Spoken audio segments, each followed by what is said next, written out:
Ako sa cítite ako 90-ročný? Viete, že keď sa zobudím, dostanem strach, že som už 90-ročný, poňač necítim sa 90-ročný, viete.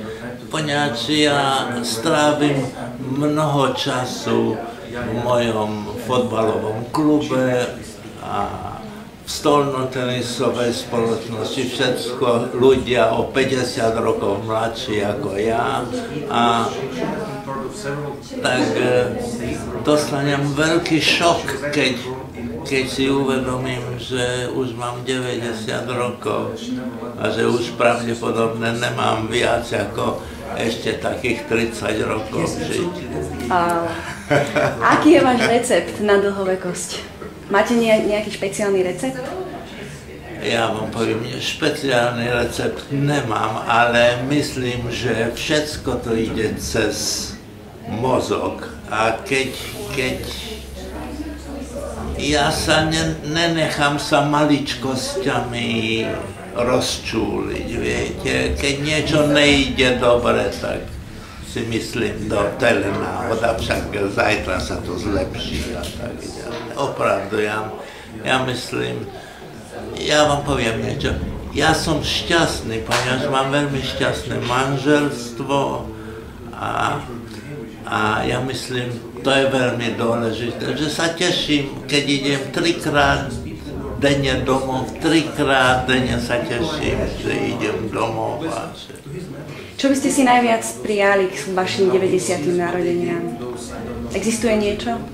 Ja myslím, som bol veľmi šťastný, že som všetko dosiahol, mám veľmi dobrú rodinu, mám 2 fešákov, vnukov a jeden sa už oženil. Ešte nedávno ste tvrdili, že dokážete skorovať z 11. Je to stále pravda? Ešte stále športujete, hráte futbal? Áno, samozrejme. Tak to je pravda. Áno. A čo to významená, niektoré ste dostali od prezidenta Slovenskej republiky? Som na to veľmi hrdý. A viete, už ľudia sú z toho unavení, poňač povedia, už si mi to 3-krát ukázal. Ale opravdu som veľmi, ani neviem, ako som si to zaslúžil. Vy ste emigrovali zo Slovenska do Írska v roku 1949.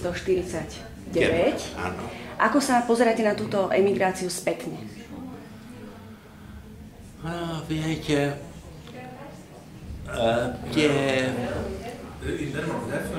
viete, v Írsku to bolo o mnoho ťažšie. Ľudia, čo zo Slovenska emigrovali tu pred 2 a pred 3 rokmi, mali to o mnoho ľahšie, než my sme to mali. My sme to mali veľmi ťažko.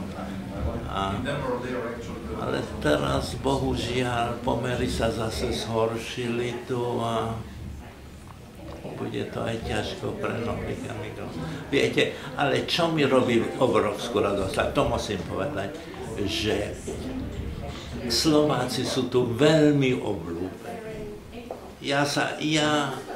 Moja spoločnosť je hlavne írska, moji priatelia sú všetko Írčania a fakt, že Slováci sa tu dobre chovajú a to je pre mňa.